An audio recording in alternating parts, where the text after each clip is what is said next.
I'm Hattie Volker from Find Your True Voice, and some of you know nothing about me at all, and others of you may know me quite well. So I thought I would tell you a bit about who I am, where I came from, and why I do what I do and what I do essentially. So there are a number of strands to my history. The first and most important one is that I'm a singer.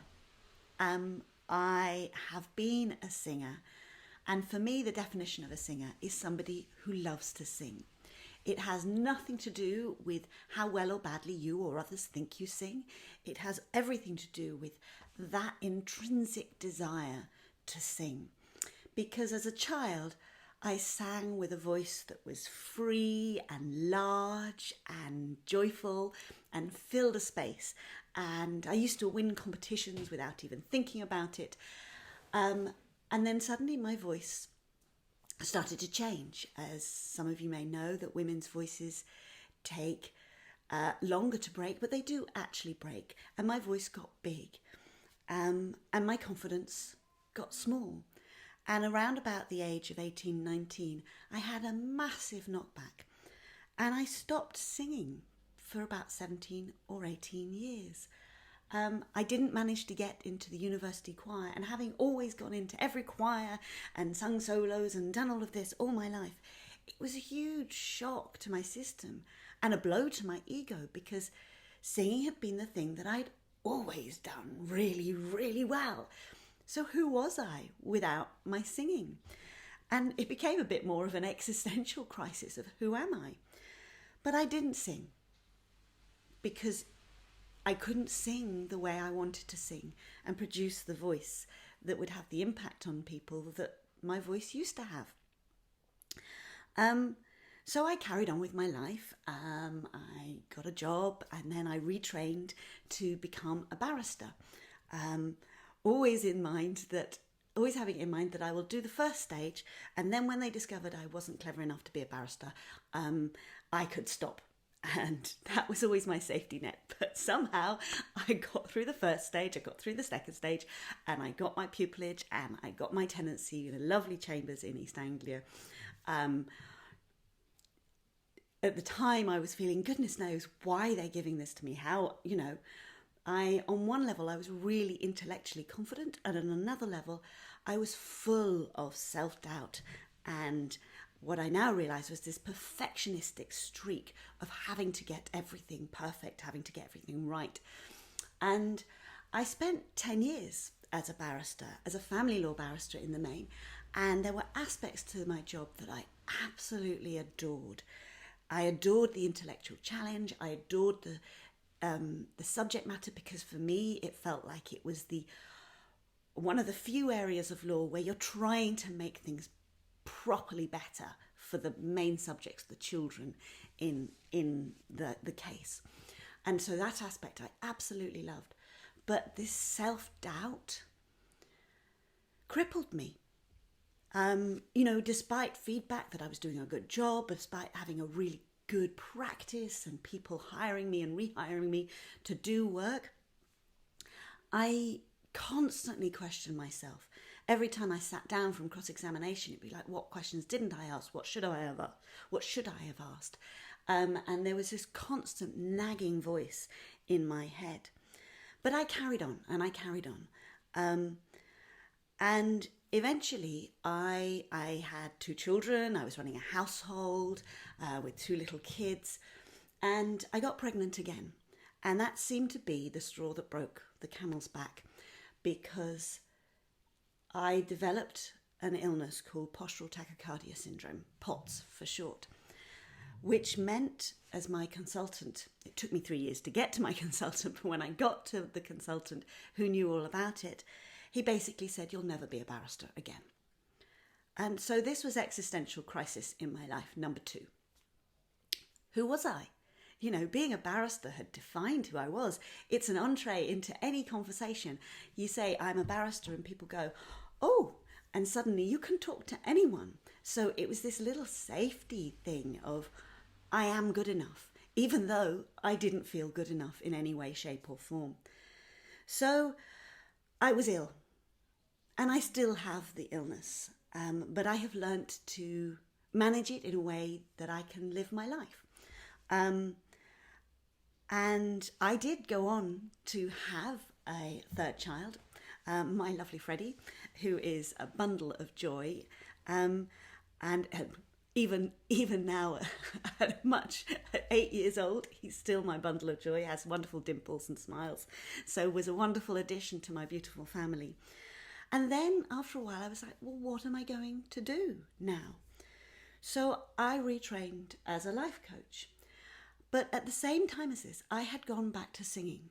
So just before I became ill, I had gone back to singing, and I found a wonderful teacher, Posey Walton, who was absolutely fantastic and recognised my voice and was able to bring out my voice.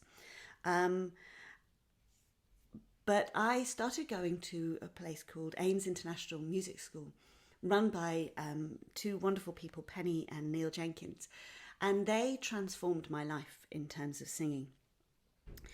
And when I was unable to work again, they offered me to come and work for them so that I could go and sing, which was an amazing offer. And I went and I was tea lady for Ames International Music School. And then while I was being tea lady and singing at Ames, I was retraining as a life coach. And I realised, and this struck me hugely, how much you can see what a singer is thinking when you watch them sing. And added to this, a great friend of mine, Ruth Randall, said to me when she was coaching me, you don't seem to enjoy your singing, because I was talking about going to Ames and the pressure I was putting on myself and blah, blah, blah, blah. And I suddenly realised this thing I did because I love it, I wasn't enjoying. And that crystallised what I was seeing in the singers. I would see these singers putting pressure on themselves. And it was really interesting how there were some singers who didn't necessarily have the best voices, but they could perform and they could inhabit a song. And they could let go of every insecurity and really be in the space with their audience. And some of the other singers who may have had even better voices couldn't. And you could see as they were singing all their hang-ups going around in their heads. Everything that was going on in their heads would somehow show up in their performance. And I realised this was exactly like me as a barrister and others as a barrister, that it wasn't necessarily the people with the greatest intellect or knowledge who made the best barristers, but the ones who could really be in the now and be in the space and connect with their audience, whether that was the judge, the jury, the witnesses, the magistrates, the other parties in the case. There was something they could do which made you connect with them and understand what they were trying to get across in terms of their argument and their message, and made them more persuasive. So what was this? And I spent the next few years really researching this and working with singers and other performers and business performers. Businessmen and women would come to me and we would work together. And I would look at the neuroscience behind it, the psychology behind it, emotional work, psychological work, and really dig into what was going on. And the more I did, the more I realised that what goes on in our heads affects what comes out of our mouth and how we present ourselves when it comes out of our mouths. And so now I work with singers and other performers, business performers and other performers, to help them transform how they think, to transform how they perform. And from that work I did one-to-one with a lot of singers and performers, I then created my Fearless Performer program, which condenses all the tools, or a large number, the most important tools I use with my clients, into this online course. And I created this course to teach you how to change how you think, the reason you think the way you do, how to change how you think and how to transform how you perform. And the amazing thing about this is not only do you transform how you perform, but almost inevitably how you show up as a performer, whether that's doing Facebook Lives or singing on stage or networking, however you turn up as a performer, almost always echoes some things that are going on in your life. So if you transform your thinking around performing, you can transform your life. And that is exactly what this work has done for me. Because, I was a barrister. I got up, I performed, so to speak, in court. And most people would have said I was confident. But I wasn't. I am a dyed-in-the-wool introvert who on one level finds people terrifying. But I did this and I wasn't confident. I wanted to run away and hide. In social circumstances, I was incredibly shy. And when I stood up to sing, my knees would pretty much knock together. And I'm not kidding you. My hands would shake, my voice would shake, and the voice in my head was going crazy, absolutely crazy.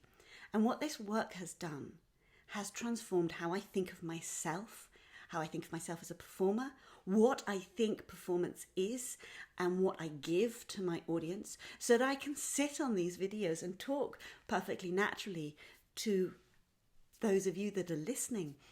And I can be myself, so I can let my personality shine through. And if you think of singers, the really great singers, they can inhabit a character, but they can give it their own shine. Their personality shines through the character, and that's how they inhabit the character. So it's about truly being able to be you so that you can inhabit a character without that voice in your head tripping you up, tensing you up, and creating all sorts of hurdles. And it has transformed my singing, it has transformed my life, my friendships, my family, all my relationships, and how I show up here and in life. So that is a little introduction to who I am, why I do what I do, and what I do. And I would love to hear a bit about you. So please feel free to hit reply on this email and tell me a bit about you, who you are, your struggles, because the more I know about you, the more I can help you with what I do and focus what I do to help as many people as possible. Thank you so much for listening. Thank you so much for being part of my list, my community. Some of you are heavily involved with what I do. Some of you are just on the outskirts, finding out little bits about what I do. You're welcome here. You're welcome in my Facebook group, The Fearless Performer. Please ask me questions, engage me. I'm here to help you because now my passion is transforming performers so that they can truly be themselves on stage and really enjoy their performance as they sing at their best. Have a wonderful day, and I hope to see you soon.